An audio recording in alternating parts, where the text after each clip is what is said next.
जानकीकान्तस्मरणे जय जय राम राम। जय बोल सद्गुरुनाथ महाराज की जय। नमो नमः सद्गुरुभ्यो नमो नमः। नमो नमः सद्गुरुभ्यो नमो नमः। प्रह्लादनार्द पराशर पुंडलीक व्यासांबरीश सुख सौनक विष्णुदल्भ्यान् रुक्मांगदार्जुन वचिट्ट विभीषणादीन् पुण्यानिमान् परम भागवतान् स्मरामि। हरे नामैव नामैव नामैव मम जीवनं कलौ नास्त्येव नास्त्येव नास्त्येव गजन्यथा। गोपिका जीवन स्मरणे गोविंदा गोविंदा। உலகத்தில் பேசுறது அப்படிங்கிறது ஒரு கலைன்னு சொல்லிட்டு ஒரு கலையெல்லாம் இல்லை. நம்ம பேசுறதுன்னா பப்ளிக் ஆரட்டாரிக்கல் எக்ஸலன்ஸ் இல்லை. ஆற்றுக்குள்ளே பேசுறதுலேருந்து ஆரம்பிப்போம், 4 பேர் நமக்குள்ளே பேசுறதுலேருந்து ஆரம்பிப்போம்.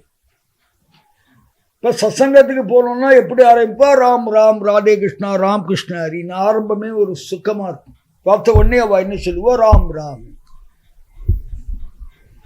ராதே கிருஷ்ணா ராம் கிருஷ்ண ஹரி ஏதோ ஒரு நாமா சொல்லி ஆரம்பிப்பா. அது சத்சங்கத்துடையது. ஆற்றுல என்ன பண்ணுறோம் அப்படின்னா ஆற்றுலேயும் இது பண்ணலாம், ஒன்றும் தப்பு கிடையாது. நம்ம ஆரம்பிச்சோன்னா பார்த்து மாமியை நம்மளை பார்த்து ராம் ராம் சொல்ல போகிறா, குழந்தைகளும் ராம் ராம் சொல்ல போகிறா. இதான் முதல் பேச்சாக இருக்கணும். ஆற்றுலேயே காத்தால எழுந்த உடனே என்ன பேச்சுன்னா நாமாவோட அன்னைக்கு பொழுது ஆரம்பிக்கணும். பேசுறது கலை அப்படின்னா எப்படி பேசணும்னு நம்ம இங்கிலீஷில் சொல்லுவா. கைண்டாக பேசணும், ஸ்வீட்டாக பேசணும், ஷார்ட்டாக பேசணும், சாஃப்டாக பேசணும், இதெல்லாம் சொல்லி கொடுப்போம். கிட்ட பேசும்போது ரொம்ப கைண்டாக பேசணும், அன்பாக பேசணும், பேசுறது ஸ்வீட்டாக இருக்கணும், பேசுறது சாஃப்டாக இருக்கணும், இல்லை ஷார்ட்டாக இருக்கணும், எல்லாம் சொல்லணும். இது ஒன்றும் அடுத்தவா சொல்லி தெரிஞ்சுக்க வேண்டாம். நம்ம புராணங்கள்லையோ நம்ம பஜனையிலையோ நம்ம சத்சங்கத்திலையோ இருக்கிறோம். ஆஞ்சநேய சுவாமியை மாதிரி பேச ஒருத்தர் பிறந்து வரணும். அவரை மாதிரி ஸ்வீட்டாக பேச முடியாது. ஆரம்பிக்கும் போதே ராய் சீதாராம்னு ஆரம்பித்து வரவாளுக்கு அனுகூலமான விஷயங்களை சொல்ல முடியாது.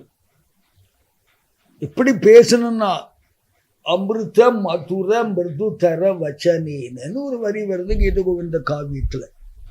அமிர்த மதுர மிருது தர வச்சனேன்னு. மதுர சுபாஷிதம். மதுரம்னா ஸ்வீட்டாக பேசுறது. பேசும்போது ஸ்வீட்டாக எரிஞ்சு விழாமல் வல்லுன்னு கத்தாமல் நமக்கு வேண்டப்பட்ட வாழ்க்கையே அமிர்த. அமிர்தம்னா உங்களுக்கு தெரியும், அமிர்தம்னா என்னன்னு நமக்கு தெரியும். அமிர்தன்றது பிராணனையே திருப்பி கொடுக்கக்கூடியது. இப்போ நீ பேசுகிற பேச்சே அடுத்த வாழ்க்கை அமிர்தம் மாதிரி இருக்கணும். அவளுடைய தெம்பு உற்சாகத்தெல்லாம் ஒரு மோட்டிவேட் பண்ணி அவள் ஒரு கால் பலம் இல்லாமல் இருந்தால் முழு பலத்தையும் கொடுக்குற மாதிரி ஒரு அமிர்தமான மருந்தாக பேசணும். மதுர அப்படின்னா ரொம்ப ஸ்வீட்டாக பேசணும். ஸ்வீட்டாக பேசுறது என்ன? எப்படி இருக்கு சுக்கிமா அப்படின்னா ஸ்வீட் தானே. ரொம்ப நாளாச்சே பார்த்து தேக ஆரோக்கியம் எல்லாம் எப்படி இருக்கு அப்படிங்கிறது ஸ்வீட்டாக பேச. மிருது தர சாஃப்டாக பேசணும். கடிஞ்சு பேசுவா சில பேர்.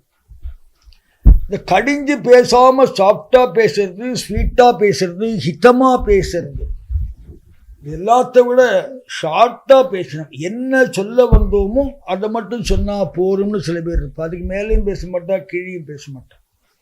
நமக்கும் அவளுக்கும் என்ன சம்பந்தமோ அதை மட்டும் பேசிட்டு போயிட்டே இருப்பா, அங்கே இருக்கவும் மாட்டான். சத்சங்கத்திலே கூட சரி, சத்சங்கம் ஆரம்பிக்கும் போது அங்கே போகணும். சத்சங்கம் முடிஞ்சு அடுத்த நிமிஷம் கிளம்பிடணும். ஏன்னா அதுக்கப்புறம் சத்சங்கம் எப்படி இருந்ததுன்னு ஒரு 1/2 மணி நேரம் பேசுவோம். நம்ம அந்த பேச்சுக்கள் தேவையில்லாத பேச்சுக்கள். சத்சங்கம் எப்படி இருக்கும்? சத்சங்கமாக தான் இருக்குன்னு வந்துடணும். சத்சங்கம் பஜனை எப்படி இருந்தது? பஜனை பஜனையாக தான் இருக்கும்.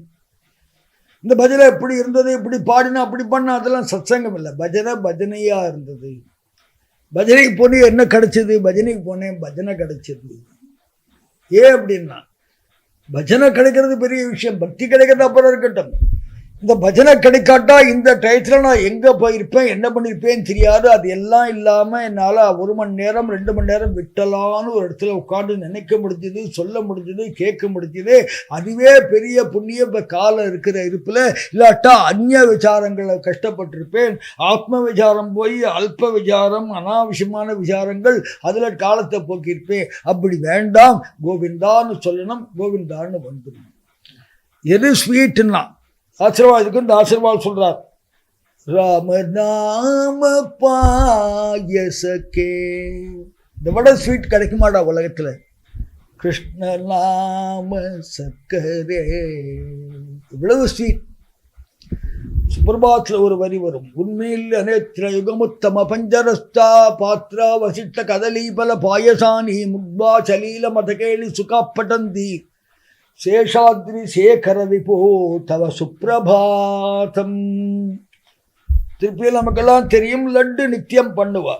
இந்த லட்டு பாத்திரம் அங்காளம் பெரிய அண்டாவை தேக்கத்துக்கு வெளியில போட்டிருக்கா. அது மேல 2 பூந்தி தூள் ஒட்டின்னு இருக்கு. இப்ப 2 கிளி எங்க இருந்தா பறந்து வந்து அந்த பாத்திரத்துல ஒட்டின்னு இருக்கிற அந்த பாயசத்தையோ லட்டு தூளையோ ஒரு கிளி மூக்கால அழகால கொத்தி சாப்பிட்டுட்டு அதுக்கு அந்த டேஸ்ட் பிடிக்கிற சின்ன அலட்சியமா போயிடுது.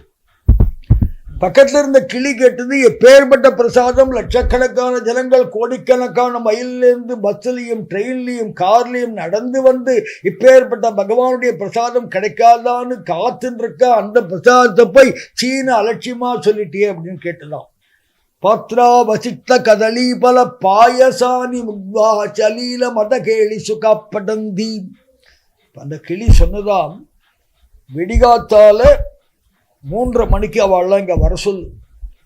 இந்த புஷ்கரியில ஜில்லுன்னு ஒரு தீர்த்தம் ஆட சொல்லு.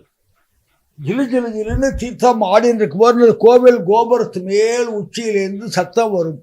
கௌசல்யா சுப்ரஜா ராமா பூர்வா சந்தியா பிரவர்த்ததே உத்திஷ்ட நரசார்தூல கர்த்தவ்யம் தெய்வமானிகம் உத்திஷ்டோ உத்திஷ்ட கோவிந்த உத்திஷ்ட கருடத்வஜ உத்திஷ்ட கமலா காந்தா திரைலோக்கியம் மங்களம் குரு. அதை கேட்டுட்டு அதுக்கப்புறம் லட்டை சாப்பிட சொல்லு. இது நன்னா இருக்கா, லட்டு நன்னா இருக்கா? சுப்பிரபாதம் கேட்குறோமே, அந்த சுகம் லட்டு சுகத்தோட அதிகமா இருக்கும். இப்போ எது மதுர பாஷினம் அப்படின்னா, பகவன் நாமா சொல்லி எது பேசினாலும் மதுர பாஷினம். எது மிருதுதர பாஷினம்னா, ராம் ராம்னு சொல்லி எது பேசினாலும் மிருதுதர பாஷினம். எது அமிர்தம் அப்படின்னா, ராம் ராம்னு பேசினாலே அமிர்தம். ராமநாமத்துக்கு போல சமமான அமிர்தம் ஒன்றும் கிடையாது. அதனாலே கோவிந்த கோவிந்த கோவிந்தா அப்படின்னா எல்லாமே மிருதுதரமாக இருக்கும், மதுரமாக இருக்கும், அமிர்தமாக இருக்கும். அப்பேற்பட்ட நாமத்தை சொல்லுங்கன்னு நமக்கு பகவத்பாதா சொல்றார். கோபிகா ஜீவன ஸ்மரணி கோவிந்தா கோவிந்தா.